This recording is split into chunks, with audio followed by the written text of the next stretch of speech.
বাংলাদেশের ক্রিকেটের সর্বকালের সেরা ক্যাপ্টেন মাঠের 11 জনে যেমন 16 কোটি মানুষের প্রাণের নেতার নাম মাশরাফি বিন মুর্তজা হুট করেই টি-20-র ক্যাপ্টেন্সিকে বিদায় বলেছেন, বাকি রইল শুধু ওয়ানডে। ক্যাপ্টেন এবং ব্যক্তি মাশরাফিকে ছবিতে এক করেছেন মাহদী হাসান।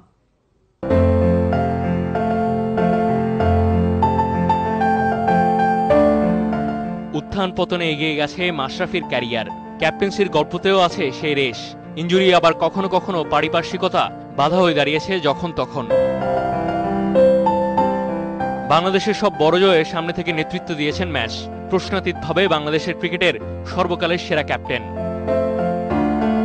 ড্রেসিং রুমের প্রাণ, মাঠ আর মাঠের বাইরে জুনিয়রদের কাছে বরাবরের আদর্শের নাম এই মাশরাফি। সিনিয়ররা যেমন মানেন, তাসকিনদের মতো জুনিয়ররাও প্রিয় মাশরাফি ভাইয়ের মতো হতে চান। চিন্তা করছিলেন আপনার জীবনে যে আপনি এরকম একটা অবস্থানে আসতে পারবেন বা এরকম বই লেখা হবে আপনার জীবন নিয়ে?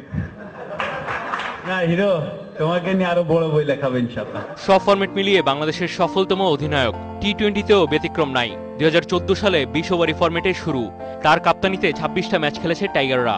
এখনকার তুলনায় সাদামাটা দল নিয়ে সাফল্য এনে দিয়েছেন। সেরা অর্জন এশিয়া কাপের ফাইনাল খেলা। তবে ক্যাপ্টেন মাশরাফির উচ্চতাকে বর্ণনা করার সামর্থ্য নাই পরিসংখ্যানের। প্রত্যেক ম্যাচ শেষে যখন দলের খেলোয়াড় আর 16 কোটি মানুষ জয়ের উল্লাস করতে থাকে, তখন তিনি ড্রেসিং রুমে সিরিঞ্জ দিয়ে টেনে বের করেন তার হাঁটুতে জমে থাকা পানি। এই হলেন মাশরাফি, যে শ্রীলঙ্কার সাথে ক্যারিয়ারের প্রথম টি-20 খেলেছেন। তাদের সাথে ম্যাচ দিয়ে ক্যাপ্টেন্সির ইতি ঘোষণা। বাকি রইল শুধু ওয়ানডে। বিদায়ের পালাই শুরু হলো বলে। কত ক্যাপ্টেন এলেন গেলেন, কতজনই সামনে আসবেন, তবে মাশরাফি শুধু 11 জন নন। লাল সবুজের 16 কোটি মানুষের প্রাণের ক্রিকেট নেতা হয়ে থাকবেন আজীবন।